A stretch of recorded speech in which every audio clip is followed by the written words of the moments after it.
Larguei o meu emprego CLT para viver de cerâmica. E 4 anos depois eu me arrependi. E olha, se você tá pensando em largar a sua CLT para empreender, seja com cerâmica ou seja com qualquer outra área criativa, esse vídeo aqui pode te salvar de cometer os mesmos erros que eu cometi. E se você tem curiosidade sobre cerâmica especificamente, fica até o final porque eu vou te contar como que eu fiz para transformar esses erros em acertos. Porque ao contrário do que vocês estão pensando aí, eu não me arrependo de ter escolhido a cerâmica.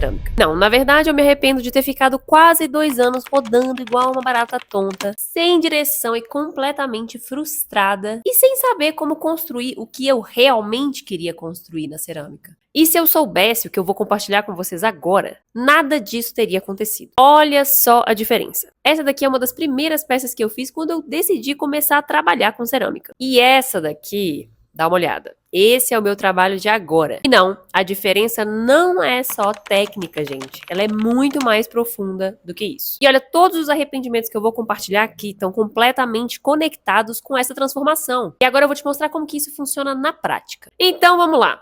Os 5 arrependimentos que marcaram esses 4 anos trabalhando com cerâmica. Arrependimento número 1. Eu demorei muito tempo para assumir a cerâmica como profissão na minha vida. Lembrando, gente, que eu faço cerâmica tem 10 anos. Eu comecei a fazer cerâmica quando eu ainda estava na faculdade de arquitetura. Só que eu trabalho com cerâmica há 4 anos. Ou seja, eu dei muita volta antes de oficialmente ter coragem de assumir a cerâmica como profissão. De falar pra mim mesma, eu vou ser ceramista, eu vou trabalhar com isso. Eu acho que isso tem a ver com várias camadas de crenças da sociedade mesmo, de que é impossível a gente conseguir viver da nossa arte. E várias inseguranças também sobre ser boa ou não ser boa o suficiente. Mas eu posso dizer que o principal, e que eu acho que eu só fui entender depois, é que a cerâmica é uma coisa tão querida pra mim, uma coisa que eu gosto tanto de fazer. Então, antes de começar a trabalhar com cerâmica, eu fui empreender com cosméticos naturais, com pintura, com outras coisas. A verdade é que pensar em dar errado naquilo que você realmente quer dói muito mais do que dar errado em qualquer outra coisa. Mas quando eu entendi que se eu realmente queria trabalhar com cerâmica, eu ia dar um jeito, seja como fosse, e se não fosse o primeiro jeito, eu ia tentar o segundo, eu ia descobrir um terceiro pra fazer dar certo, foi isso que me fez meter as caras e começar a fazer. O meu arrependimento é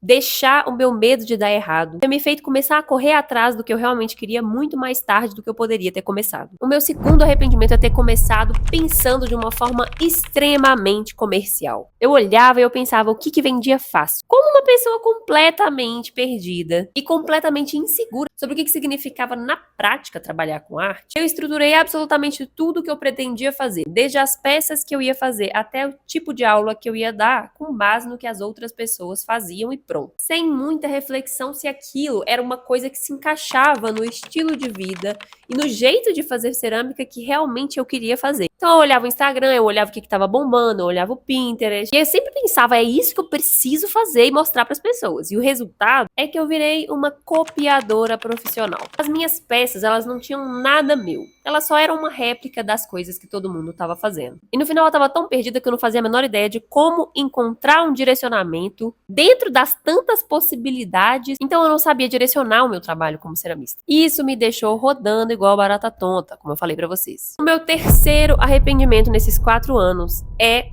eu ter me tornado dependente financeiramente das minhas aulas presenciais. Eu acabei me dedicando a construir o meu posicionamento quase que 100% em torno de dar aula, né, de ter as aulas presenciais no meu ateliê. Só que uma coisa que eu não contava é que para eu conseguir encher as minhas turmas, você também precisa ter muito trabalho e consistência na construção do seu posicionamento. Ou seja, não é só fazendo peças que você precisa vender, você também precisa vender as suas aulas. E olha, dar aula é lindo, eu gosto de dar aula hoje em dia, mas isso não precisa ser a sua principal fonte de renda como ceramista. E foi isso que me faltou entender. Se você vai se dedicar a se posicionar como professora ou como ceramista autoral, tudo depende do seu objetivo profissional. E a verdade, gente, é que onde a gente coloca energia é onde cresce, é onde a coisa realmente evolui. E se eu tava colocando a minha energia em dar aula, é claro que o que deslanchou com o início do meu ateliê foi justamente as aulas. Eu consegui encher as minhas turmas, eu coloquei muita energia nesse sentido e acabei deixando para trás o meu desenvolvimento como ceramista autoral, que na verdade era o que eu realmente queria. E olha, mudar o seu posicionamento na cabeça das pessoas é uma coisa que dá muito trabalho também. Então, O ideal é que você já se dedique desde o início àquele objetivo que você realmente tem. Então, esse arrependimento é porque eu acredito que se eu tivesse mais clareza e mais coragem mesmo lá desde o início, eu teria direcionado mais energia antes para o desenvolvimento do meu trabalho como ceramista autoral. O meu quarto arrependimento. As minhas peças não eram mal feitas, tá? As minhas peças eram tecnicamente muito bem feitas. Só que eu tinha tanta insegurança que eu tinha muita vergonha de mostrar. Então, eu procrastinava muito algumas coisas que são essenciais para que você consiga vender o seu trabalho. Então, eu não organizava o meu portfólio, eu não atualizava o site, eu ficava com muita vergonha de mostrar para as pessoas que vinham visitar até o meu ateliê, a minha casa, as peças que eu fazia. Eu ficava muito frustrada e muito triste de não vender, mas eu não tomava as atitudes necessárias para que uma venda acontecesse. Eu pensava, quando eu ficar melhor, vai vender. Só que as pessoas também acompanham a nossa evolução, também acompanham o nosso processo e também acompanham o desenvolvimento autoral do nosso trabalho. Então é importante a gente mostrar desde o início, para que as pessoas vejam de fato o quanto esforço e quanto trabalho está envolvido naquilo se tornar o que é. Não é o produto pronto, simplesmente. E as pessoas vão se conectar com as suas diferentes fases. Então, o meu arrependimento é não ter tido coragem de mostrar o meu trabalho, as minhas peças, com mais confiança desde o início, porque ele valia esse esforço. E o meu quinto arrependimento é ter demorado para me assumir como produtora de conteúdo. Sim, gente, eu sei que quem trabalha com arte muitas vezes odeia produzir conteúdo para as redes sociais, para o YouTube, para onde quer que seja. Ninguém gosta de ter. As pessoas pensam, eu vou trabalhar com cerâmica, vou trabalhar com pintura, vou trabalhar com arte, eu quero fazer a arte e pronto, e acabou. Só que a gente tem que entender o contexto no qual a gente está inserido. E o contexto no qual a gente está inserido envolve uma presença online. Então, no início, eu ficava, eu não quero fazer conteúdo, criava uma birra, não tinha constância nenhuma na hora de planejar os meus conteúdos, na hora de fazer as coisas. Esse arrependimento, ele tem a ver com o meu quarto arrependimento que eu tinha falado, né, de não mostrar o meu trabalho. A gente precisa vender o nosso trabalho, e para isso a gente precisa mostrar o nosso trabalho. Então, quanto maior a quantidade de pontos de contato a gente tiver com os nossos possíveis consumidores, né, as pessoas que vão adquirir aquilo que a gente faz, melhor. Não tem como fugir de encaixar isso na sua rotina, né? E eu também não tô dizendo que você não pode delegar a sua produção de conteúdo. Você pode, entendeu? Edição, etc. Só que por que eu acho que o artista, e eu me coloco nesse lugar de ter que assumir como produtor de conteúdo também? Porque ninguém vai saber falar tão bem do seu trabalho quanto você, da narrativa do seu trabalho, dos processos que existem por trás dele para ele chegar onde ele precisa chegar. Então, quando a gente delega isso para uma pessoa que não compreende a profundidade daquilo que a gente está desenvolvendo, muita coisa se perde. Pensa, cerâmica, pintura, trabalhos que são manuais e artísticos, passar para as pessoas a importância e a profundidade daquilo que você está desenvolvendo. É isso, porque senão como é que as pessoas vão valorizar, né? Ao invés de comparar com um produto qualquer que foi fabricado em Taiwan.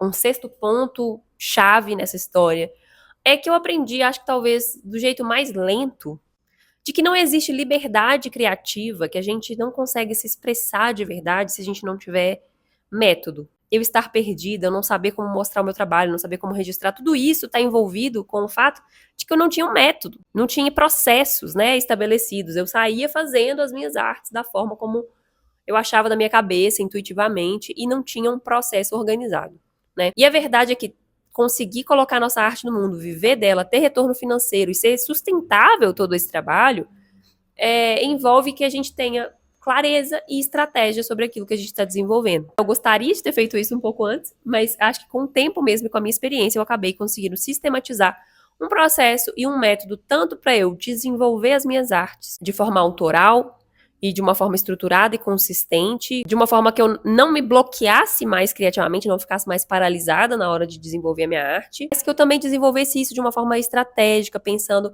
na sustentabilidade da minha empresa, pensando em precificação, pensando em ciclos de produção, pensando todo um contexto para tornar a minha arte uma coisa sustentável. E eu sim desenvolvi isso como um método que eu realmente ensino para as outras pessoas também, que é o que eu chamo de método 3E. Eu uso esse método no meu dia a dia, eu ensino os meus alunos a aplicarem isso também nas práticas diárias dos ateliês. Porque a verdade é que a gente não precisa passar por essa confusão toda e descobrir a roda sozinho, né? Reinventar a roda. E nem precisa de passar por tanto perrengue para a gente descobrir o nosso caminho, o nosso processo autoral dentro da arte que a gente desenvolve na cerâmica. E se eu tivesse acesso a isso desde o início, eu com certeza estaria mais à frente, eu teria começado com muito mais direção, eu teria perdido muito menos tempo. Então esses arrependimentos, no fim das contas, me mostraram que era possível sim eu largar a CLT e viver da minha arte, da minha cerâmica, mas que de qualquer forma precisa de ser estratégico para não ser sofrido, seja na cerâmica, seja em qualquer área criativa. E aí me conta se algum desses arrependimentos ressoou aqui com o que vocês estão vivendo, o que vocês estão passando. Comenta aqui pra mim qual arrependimento te tocou um pouco mais. E no meu próximo vídeo eu vou te contar como que eu quase desisti da cerâmica depois de começar pelo caminho totalmente errado. Se inscreve no canal aqui se você ainda não se inscreveu. Ativa o sininho, porque essa jornada tá só começando e eu ainda vou compartilhar muita coisa legal com vocês sobre arte, criatividade, cerâmica e autoria. E a gente se vê no próximo vídeo.